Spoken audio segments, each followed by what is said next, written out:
So macam saya ni, saya dah logging lah. So anda boleh tekan Gmail dan anda boleh buka anda punya Google Drive. Okay, ini step yang pertama lah, paling asas Google Drive. Pertamanya kita pergi yang paling basic. Sebab hari tu saya tanya, anda dah belajar belum buat Google Form? Ada yang stern jawab macam tak pernah belajar lagi kan? Jadi pada pagi ni kita akan mulakan yang paling basic, iaitu membuat borang soal selidik menggunakan Google Form. Boleh ya? Okay. So cara yang pertama adalah anda akan pergi kepada internet masing-masing. Dan dekat sebelah kanan atas ni, dalam anda punya Google, kita ada 9 kotak ni. Kalau anda klik, salah satu item yang penting di sini adalah dipanggil sebagai drive. Jadi anda boleh klik lah ke drive masing-masing. Dah klik dah? Dah Okey, bila dia buka drive, drive ni adalah ibarat anda punya pen drive lah. Tahu pen drive? Anda boleh letak apa-apa saja maklumat dekat sini. Anda nak letak video, gambar dan sebagainya lah. Termasuk juga program-program yang boleh di-run oleh komputer bernama Google ni lah. Google ni back-end dia JavaScript. So kalau anda boleh menulis JavaScript, anda juga boleh run back-end JavaScript untuk kepentingan diri masing-masing lah. Okay. So mari kita mulakan sekarang. Anda boleh tekan butang new dan pergi kepada new folder. Dah pergi dah new folder? Dah Okey, dekat new folder ni anda boleh beri nama. So saya akan namakan borang borang soal selidik. Okey, ini contohlah. Kaedah penamaan yang saya gunakan ni, tak silap saya, orang-orang sains komputer panggil camel title. Camel title ni maknanya huruf besar di hadapan. Dia ada banyak cara lah nak bagi nama. Saya suka yang camel ni lah. Borang soal selidik. Mana yang huruf depan tu saya akan besarkan supaya nampak dia ada space bar lah. Sebab dalam programming tak boleh tulis space bar ni, nanti dia error. Okey, dah sudah? Dah sudah, tekan create lah. Kalau cancel sampai kiamat pun tak akan cipta. So anda tekan create Selepas create, maka borang soal selidik ni akan wujud di dalam anda punya Google Drive. Betul tak? Okey, next step anda boleh buka anda punya folder dengan kaedah menekan butang di sana tekan butang, double click. Dah double click dah. So anda akan masuk anda boleh nampak my drive, pergi kepada borang soal selidik ya. Jadi kita akan pergi kepada beberapa yang mudah dulu. Anda tekan butang new dan di sebelah kiri ni kita ada yang dipanggil sebagai Google Form. Kita ada juga Google Slide, Google Sheet dan Google Docs. Google Docs ni sama macam anda punya Microsoft Word. Google Sheet ni adalah seperti anda punya Microsoft Excel. Google Slide, Microsoft PowerPoint dan lain-lain lah. Dia ada banyak ni. Termasuklah yang lebih advance lagi seperti Google My Maps. Yang ni kita belajar lah. Kalau anda belajar epidemiologi biostatistik, maka anda akan berkesempatan lah untuk belajar benda tu. Dan lain-lain lah Okey. Kita akan pergi pada Google Form. Dah pergi dah Google Form? Anda klik dekat Google Form, maka dia akan buka a new tab Yang atas ni namanya tab. Apa dia? Tab Tab ni kalau lagi banyak tab anda buka, dia akan makan lagi banyak memori dalam komputer masing-masing So kalau anda punya komputer setakat 8 gig, sekadar 4 gig, tak payah heran lah nak buka sampai 12, 99 tab, memang confirm hang lah komputer anda. Mana yang komputer tu belum buka lagi dia punya kipas, dia akan mula buka kipas sebab overwhelming of the random access memory. Baik, pertamanya kita bagi nama. So kita bagi nama lah borang soal selidik. Okey, ini contoh. Ya. Saya boleh pergi balik semula ke borang soal selidik saya. Kalau anda perasan tadi saya dah tutup kan. So saya boleh klik balik dan dia akan buka new, apa nama atas ni? New tab So tab yang atas ni akan buka. So selepas tab yang atas dibuka, maka borang soal selidik ni kita boleh berikan nama lah. Kalau tuan-tuan dan puan nak letak star pun boleh. Sebab dia jadi starling nanti. Dia akan macam apa? Macam menjadi priority kepada kita ya. Baik, saya akan berikan nama borang soal selidik. Kemudian saya boleh letakkan deskripsi lah.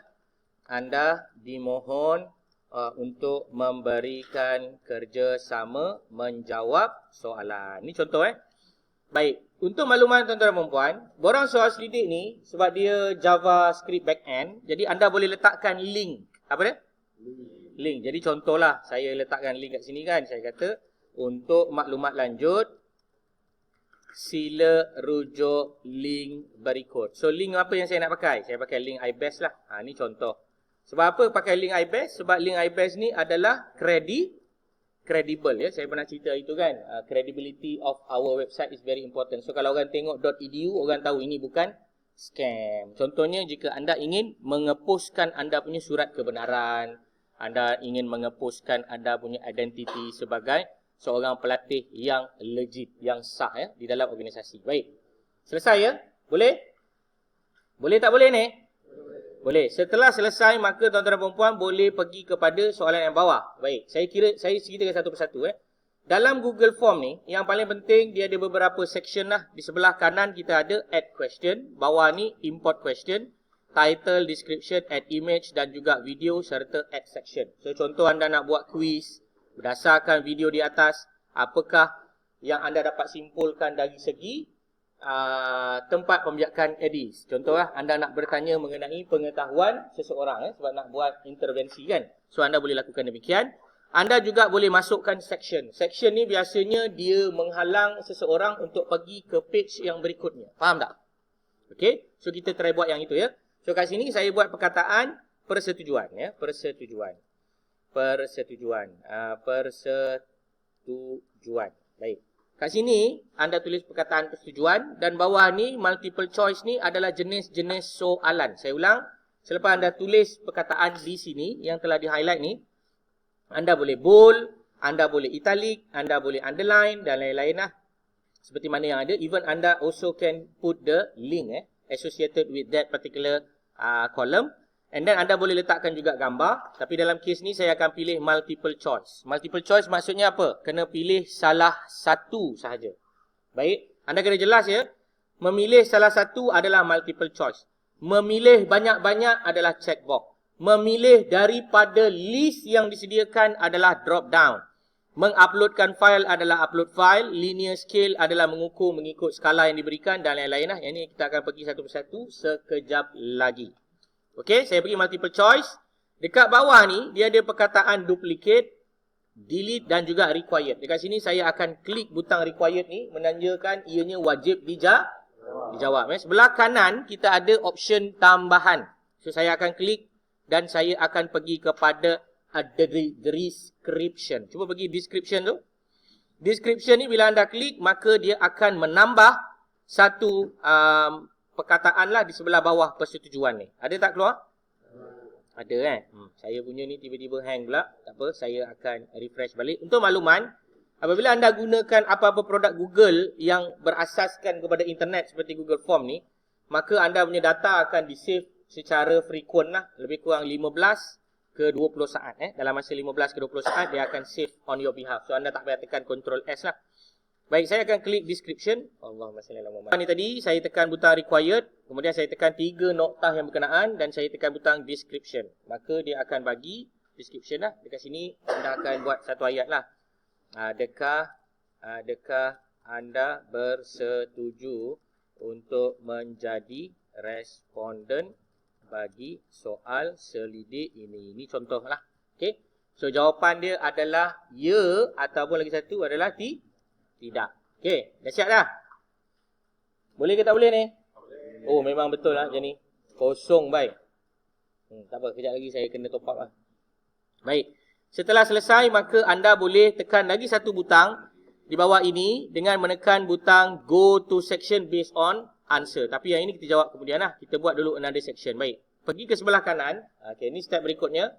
Dah tulis ya dengan tidak belum? Dah dah sama macam saya ni kan? Next, anda pergi kepada add section. Anda tekan add section ni, maka dia akan buat lagi satu section. Section ni ibarat satu page yang lain lah. Apa dia? Satu page yang lain ya. Ya. Adakah anda bersetuju? Baik, saya ulang balik semula Saya ulang balik semula. So pertama, saya padam lah saya padam. Saya padam. Okey. Saya padam, senang kan? Bila anda mula-mula buat, dia akan keluar macam ni kan? Okey, saya akan tulis persetujuan. Kemudian saya akan pilih dia sebagai multiple choice. Okey, kemudian saya akan bagi sedikit penambahbaikan color dan sebagainya, persetujuan. Kemudian saya akan tekan butang di bawah ini sebagai required. Okey, required. Dah tekan dah? Dah ya. Kemudian di sebelah kanan ni kita ada more option, kita boleh tekan butang description. Okey, description ni macam soalan yang lebih utama lah apa yang kita nak tanya. Iaitu kita tanya, adakah anda bersetuju menyertai borang soal selidik ini? Okey. Dan jawapan dia ada dua lah kan? Sama ada ya ataupun tidak. Okey, jelas Okey, jelas. Kalau dah jelas, kita akan klik satu butang di sebelah kanan ni namanya add section. Okay, tekan add section tu. Dia akan ada perkataan section 2 of 2. Yang tadi section 1 of 1. Ya. Yeah. Dia jadi hilang. Okey, antara sebab hilang adalah tidak mempunyai kelajuan internet seperti Jani. Antara lah. Tapi kalau dia dah semakin serius hilang daripada pancaran LCD masing-masing, maka anda boleh tekan butang reload this page. Biasanya dia hilang tu sebab anda punya internet connectivity tak strong lah, dia akan hilang. Kalau anda type, gaib. Sebab tu kalau nak buat, kena ada infrastruktur internet yang agak mapan lah. Baik, setelah selesai, boleh. Siapa ni? Donovan. Boleh Boleh, Donovan Alright, so sekarang ni kita ada section 2, betul tak? Okay, section 2 ni kita buat borang soal sidia. Borang soal sidia ni saya ambil yang simple je. Saya ada 2 sahaja section tambahan yang saya akan buat. Maknanya saya ada 3 section. Section pertama, page depan. Section kedua adalah maklumat demo lanai ke demografik? Maklumat demografik. Dan yang ketiga, saya buat soal selidik mengenai pengetahuan. Baik, saya akan mulakan sekarang meletakkan satu lagi section. Section ni adalah header lah, kepala atas. Yang ini dinamakan apa? Tadi apa saya cakap? Maklumat demografi. So anda boleh tulislah maklumat demografi. So anda tulislah description. Sila jawab dengan jujur. Okey, macam itulah contoh. Soalan tak ada lagi. Baik, dah siap belum? Dah Okey, ini trik yang sedikit teknikal, sila bagi fokus. Tengok Saya akan pergi balik kepada persetujuan ni. Dan saya pergi balik kepada 3 noktah ni tadi. Dan saya akan pergi kepada go to section based on answer. Saya klik lah, maksudnya bila saya kata go tu maksudnya saya akan klik lah. Saya klik, maka dia akan ada satu menu tambahan di sini, iaitu continue to the next session ataupun sebaliknya. Okay, saya akan klik butang continue to next session ni kepada go to section 2. Ini bagi mereka yang menjawab ya. Maknanya kalau dia jawab ya, dia akan jawab soalan lah. Okey. Kemudian siapa yang jawab tidak, dia akan pergi kepada submit form. Maknanya bye-bye dia tak berkesempatan mendapat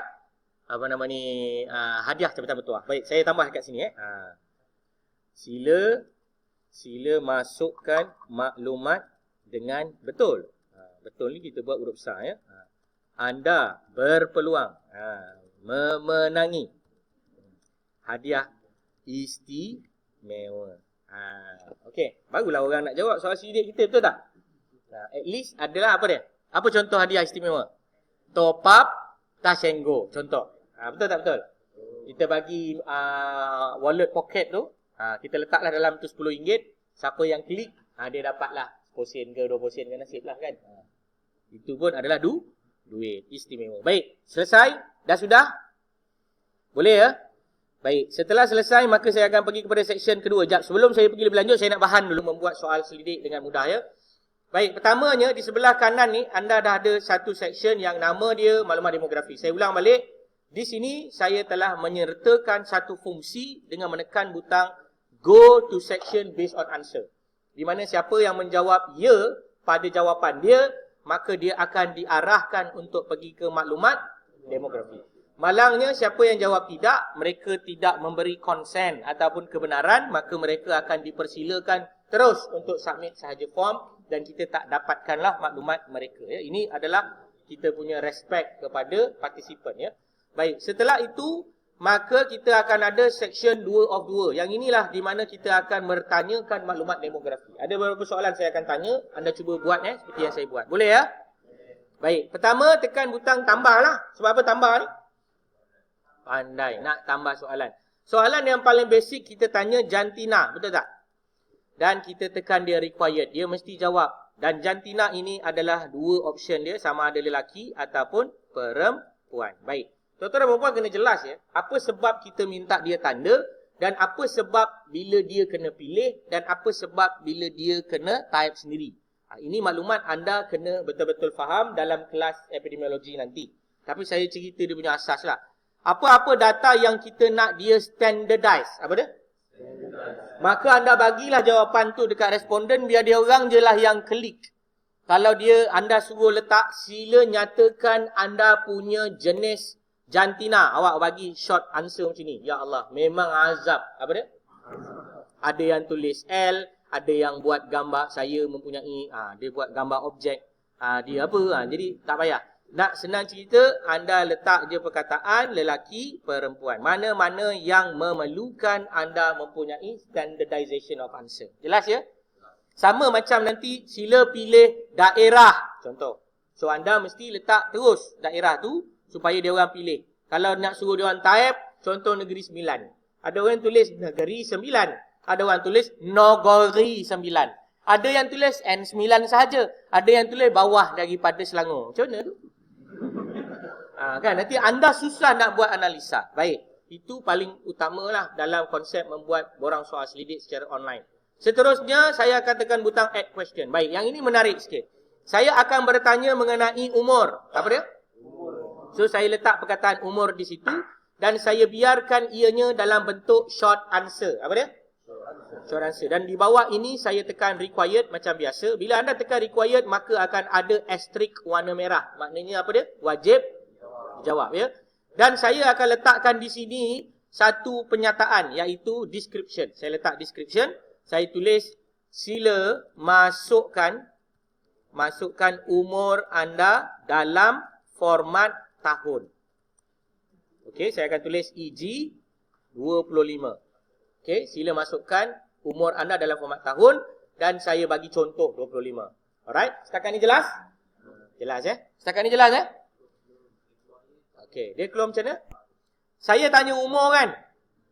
Kalau saya tak buat perkara ini, orang akan tulis 25 tahun. Dia tulis perkataan tahun. Anda boleh buat beberapa cara. Contoh, sila masukkan umur anda dalam format tahun. Awak tulis kat sini lah, nombor sahaja. Apa dia? Nombor sahaja. Ni contoh, kaedah pertama. Nombor sahaja. Ada setengah orang, dia memang bijak lah. Sebab dia baca, dia faham. Ada setengah orang, dah bagi tahu nombor sahaja. Dia tulis perkataan 25. Macam mana tu? Menyakitkan hati kan? Bukan?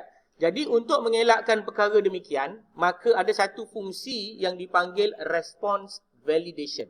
Tuan-tuan dan puan-puan boleh klik di bawah ini. Ada 3 butang juga. Ambillah perkataan response validation. Dah sudah?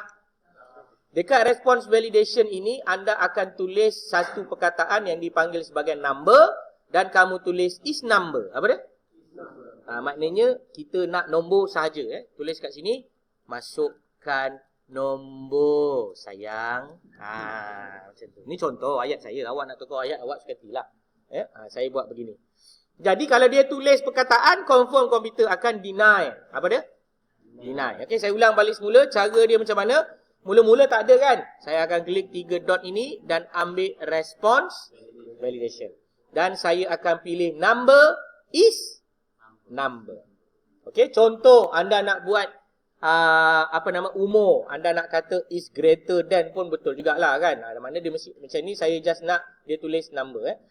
Anda nak tulis whole number pun boleh. Tapi untuk yang ni, saya letak is number lah. Sila masukkan nombor sayang. Ni saya saja nak mengalan lah. So kalau siapa yang letak perkataan, dia akan keluar error tu. Dia akan bagi tahu sila masukkan nombor sayang. Macam tu. Then anda boleh tekan add question yang berikutnya. Itu adalah format kedua. Nampak ya? Mula-mula saya ajar macam mana nak pilih soalan yang jenis yes, no, ya, tidak dan sebagainya. Kemudian saya ajar tuan-tuan dan puan macam mana nak buat soalan berkonsepkan perkataan nombor lah. Perkataan nombor. Next saya tanya contoh income. Apa dia? Income apa dia? Pendapatan. Saya bahasa Melayu ni kadang tak berapa pandai. Jadi anda tolong translate lah. Kemudian saya pergi kepada paragraf. Benda yang sama juga. Saya boleh buat macam atas. Tapi oleh kerana saya ni pemalas, saya boleh tekan butang apa? Duplicate. So saya duplicate dan saya tulis perkataan apa dia? Pendapatan. Okay, kat bawah ni sila masukkan gaji. Gaji bulanan anda dalam format RM. Okey, RM. Nombor sahaja. Example, 1,500. Gaji minimum. Okey, masukkan nombor sayang. Okey, settle. Dah sudah? Pendapatan. Ya, dah sudah ya? Belum sudah. Sudah-sudahlah tu Encik Izzat. Ya, dah sudah. Okey. Kemudian saya akan tanya lagi beberapa soalan. Cepat. Okey, saya akan klik add question. Soalan berikutnya adalah saya akan tanya mengenai alamat rumah. Apa dia? Alamat rumah. Alamat rumah ni kita akan masukkanlah. Jadikan dia required. Okey, kita tulis kat sini description. Sila masukkan alamat rumah anda dengan lengkap. Bila kata lengkap maksudnya apa? Mesti ada postcode dan juga daerah. Ya, jelas ya? Okey, kalau anda nak buat pecah-pecahan pun boleh juga Pecah-pecahan maksudnya macam mana? Nombor rumah, nama jalan, nama taman. Jawapan dia boleh ke tak? Jawapan dia boleh ya. Kat sini saya akan biarkan dia dalam format paragraph. Apa beza paragraph dengan short answer? Ya Allah, pandainya. Betul lah tu. Paragraph ni dia lebih panjang. Short answer dia lebih ringkas lah. Okay, saya tekan lagi butang add question. Dan saya tanya lagi soalan demografi yang lain. Contoh apa? Status pendidikan. Okay, status pendidikan. Pendidikan tertinggi. Okay. Kat sini saya masukkanlah. Contoh yang pertama PMR. Okay, kemudian apa lagi? SPM, okay, kemudian IPTA atau IPTS. Dalam kurungan saya tulislah diploma atau ijazah. Okay, kat bawah ni saya tulis ijazah lanjutan lah, ijazah lanjutan. Yang bawah ni saya tulis tiada pendidikan formal. Ini contohlah. Alright, setakat ni jelas? Saya jadikan dia apa dia? Required. So contohlah anda nak ada soalan yang khusus untuk PMR. Anda nak ada soalan yang khusus untuk SPM. Maka anda boleh buat dengan menggunakan apa tadi? Go to the section based on answer. Kalau nak buat lah Saya nak buat ringkas je. Saya tak buat benda tu. Baik, setelah selesai. So saya ada apa ni? Umur, pendapatan, alamat rumah, status pendidikan. Baik, saya tambah lagi satu. Apa yang saya nak tambah? Demografi biasa orang tanya apa? Bangsa lah, okay? Bangsa tak payahlah sebab saya nak cepat ni. Dah siap, maka saya akan buat lagi satu section. Ni contoh sahaja ya. Saya buat lagi satu section, saya tekan butang add section. Dah sudah? Okey, kat sini saya tulis soalan mengenai pengetahuan. Biasanya kita tak akan tulislah mengenai apa? Mengenai penyakit. Okey. Soalan mengenai penyakit ni sebenarnya saya nak tanya soalan ini untuk menguji kefahaman responden yang menjawab. Sama ada dia mahir ataupun tidak dengan penyakit yang berkenaan. Okey, jelas tak jelas?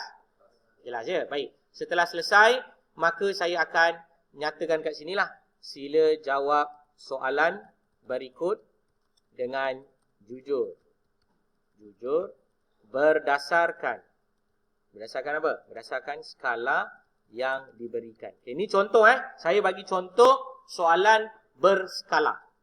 Baik. Untuk menceritakan soalan berskala ni, konsep dia bagaimana? Saya bagi satu ayat penyata, kemudian ayat itu saya minta mereka bersetuju ataupun tidak bersetuju dengan ayat penyataan saya itu. Kalau mereka bersetuju, maka mereka faham ataupun tahu mengenai perkara yang saya bincangkan. Jelas tak?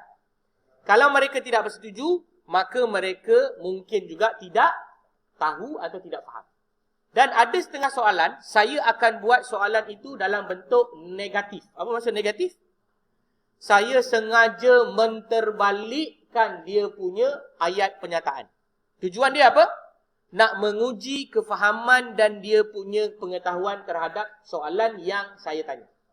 Okey? Nanti saya akan tunjukkan kepada tuan-tuan dan puan. Baik. Tuan-tuan dan puan tahu yang dalam kelas ni tak boleh buat pasal denggi. Betul kan? Sebab apa? Sebab itu topik saya. Topik saya. Sebab saya suka denggi ke tak ada lah. Sebab senang untuk saya elakkan awak daripada ambil kesenangan itu. Baik. Kita akan mulakan sekarang dengan membuat satu jenis soalan. Saya harap anda boleh follow jenis soalan ini. Tapi kalau anda tak nak follow, boleh. Tapi kalau Azab masih nak menganalisis, anda tanggung sendiri. Okey. Tekan butang tambah. Dan anda akan buat soalan ya. Soalan yang saya akan buat, tadi saya dah cerita multiple choice, short dan juga paragraph. Kemudian dekat sini saya nak letak satu lagi contoh soalan yang dipanggil sebagai multiple choice grid. Apa dia? Multiple choice grid. Dekat multiple choice grid ni, saya akan nyatakan yang tadi tu. Saya akan letakkan skala 1 hingga 5. Untuk memudahkan skala ini dipahami oleh manusia, maka saya akan buat skala itu. Apa cara nak buat? Saya akan buka Microsoft Word dan buatlah tabel 5x2 seperti yang saya tunjuk sekarang. Dan menyatakan ayat-ayat dia. Seperti berikutlah. Pertama adalah sangat tidak setuju. Kemudian tidak setuju. Kemudian neutral. Kemudian setuju dan last sekali adalah sangat setuju. Jelas ke tak jelas? Okey, cuba buat. Sementara saya cakap ni pun saya boleh buat, maknanya anda akan lebih pantaslah daripada saya ya, sebab anda tak bercakap pun, anda buat je. Okey, dah siap, anda akan cantikkan kotak ni. Ada yang first time buka Microsoft Word? Dalam hidup dia ni first time dia buka Microsoft Word. Kalau ada, maka selamat datang ke kelas saya ya. Okey, kemudian saya akan jadikan dia supaya tak memeriksa apa yang dipanggil sebagai perkataan berkenaan. Okey, dah siap. Ini skala saya. Apa dia? Skala. Jadi untuk menampakkan lebih dinamik, maka saya akan letakkan color lah ya. Saya akan letakkan color kat sini. Color saya akan letakkan berdasarkan color-color berikut lah. Yang ini sebenarnya lebih kepada artistik lah. Sementara menunggu anda yang sedang berkicap nak menaip tu, saya tahu. Jadi sementara tunggu anda kicap tahap, saya buat-buat color kan. Buang-buang masa lah kata orang. Okey, lagi dah belum? Belum memang saya dah tahu belum. Masing-masing tengah nak buka. Macam mana nak buat table? Macam mana ni? Aku tak tahu dah. Macam tu. Try lah buat. Dah belum? Belum buat dulu ya. Buat dulu. Macam mana ni? Aduh, aku dah confused ni. Okey. First time ni aku guna komputer ni, ini adalah komputer pinjam. Okey, dah siap. Ni contoh saya punya. Dan saya akan print screen. Tahu tak print screen? Tak tahu juga. Baik, print screen ni adalah anda nak mengambil gambar apa yang anda tengok dekat dalam depan mata lah. So saya dah tekan butang print screen. Menggunakan Macintosh ni senang sajalah. Dia ada command dia. Saya boleh tekan print screen. Baik, dah siap? Skala dah siap, tolong print screen. Dah print screen? Dah. Okey, setelah print screen, maka saya akan letakkan soalan berikut. Saya akan tulis, sila jawab soalan berdasarkan skala yang diberi. Okey, skala ini menentukan jawapan anda. Okey, ini contoh saya punya ayat. Okey, dah sudah? Tak apa, memang saya tahu awak tengah kicap, saya continue je sebab lepas ni saya nak publish video ni. Saya akan tekan butang gambar ni, nampak ni gambar ni? Saya akan tekan butang gambar ni dan saya akan masukkan gambar print screen tadi ya. Saya akan tekan butang browse. Okey, saya akan tekan butang browse dan saya akan tekan butang screen. Okey, ini screenshot saya ni tadilah dan saya tekan butang open. Bila saya tekan butang screen dan open, maka dia akan masuklah sebagai skala. Nampak tak? Okey, dah siap. Maka saya akan tulis skala kat sini 1, 2, 3, 4 dan juga 5. Selesai, saya akan tekan butang required each response to be answered. Dan dekat sini saya akan letakkan senarai soalan. Okay, contoh, soalan nombor 1. Denggi berpunca dari bakteria. Contoh Denggi berpunca dari bakteria. Okey, soalan yang kedua, awak jangan buat pasal denggi Jangan buat pasal denggi. Soalan awak. Masing-masing. Denggi dapat disebarkan melalui nyamuk Aedes. Contohlah. Nyamuk Aedes Okey, saya tak nak buat banyak, saya buat 5 soalan ya. Nombor 3, soalan saya, penyakit demam denggi boleh menyebabkan mandul. Matilah, kematian. Ini contoh saja.